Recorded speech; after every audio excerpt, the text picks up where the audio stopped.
আল্লাহ তাআলা বান্দার প্রতি বড় মেহেরবান, বড় দয়ালু, বড় করুণাময়। তিনি শুধু বান্দাকে আদেশ করেন এমনটা নয়, বরং এই আদেশের সাথে সাথে আল্লাহ তাআলা বান্দা কেমনে আদেশ বাস্তবায়ন করবে সেটাও আল্লাহ তাআলা বলে দেয়। এটা দুইটা পদ্ধতিতে হয়। কয় পদ্ধতিতে বলেন? কয় পদ্ধতিতে বলেন তো? দুই পদ্ধতিতে। আওয়াজটা টানে না কেন? কষ্ট হয়ে গেল। রিভার্ব দিয়ে আওয়াজটা ছেড়ে দেন। আচ্ছা, ঠিক আছে। তাহলে আল্লাহ তাআলা আদেশ করার পরে আদেশ বাস্তবায়নের পদ্ধতি বলে দেন। এটার সিস্টেম পদ্ধতি কয়টা? জোরে বলেন কয়টা? খেয়াল করে শুনতেছেন তো? কথা কি বোঝা যায়, শোনা যায়? আচ্ছা, এক নাম্বার পদ্ধতি, আল্লাহ তাআলা আদেশটা বাস্তবায়নের পদ্ধতি সুস্পষ্টভাবে বলে দেন। আর এক পদ্ধতি হলো আল্লাহ তাআলা সুস্পষ্টভাবে বলেন না, তবে ইশারা দিয়ে দেন যে বান্দা ওই জায়গায় গেলে তুমি আমার আদেশ কেমনে বাস্তবায়ন করতে পারবা, জানতে পারবা।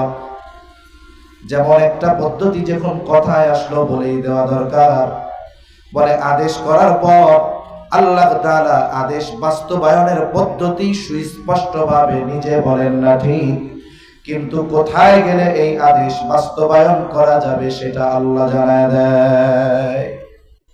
একটা উদাহরণ দিই। যেমন ঈমানের পরে সবচাইতে গুরুত্বপূর্ণ ইবাদত কি বলেন তো? জবান খুলে আরো জোরে বলেন কি? নামাজ।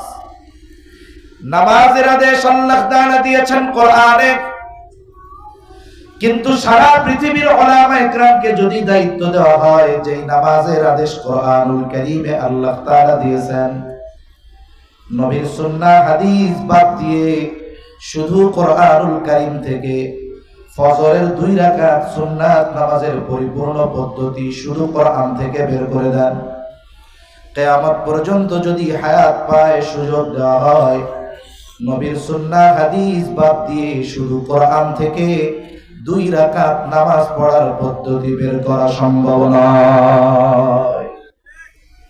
তাহলে নামাজের আদেশ করেছেন কে? পদ্ধতি কিন্তু আল্লাহ শিখায় নাই। পদ্ধতি যদি শিখতে হয় কার কাছে যেতে হবে? আল্লাহ তাআলা কোরআনুল কারীমের মধ্যে অনেক জায়গায় আমাদেরকে জানায় দিয়েছেন আল্লাহর আদেশের আনুগত্য যদি করতে হয় রাসূলের আনুগত্য করতে হবে।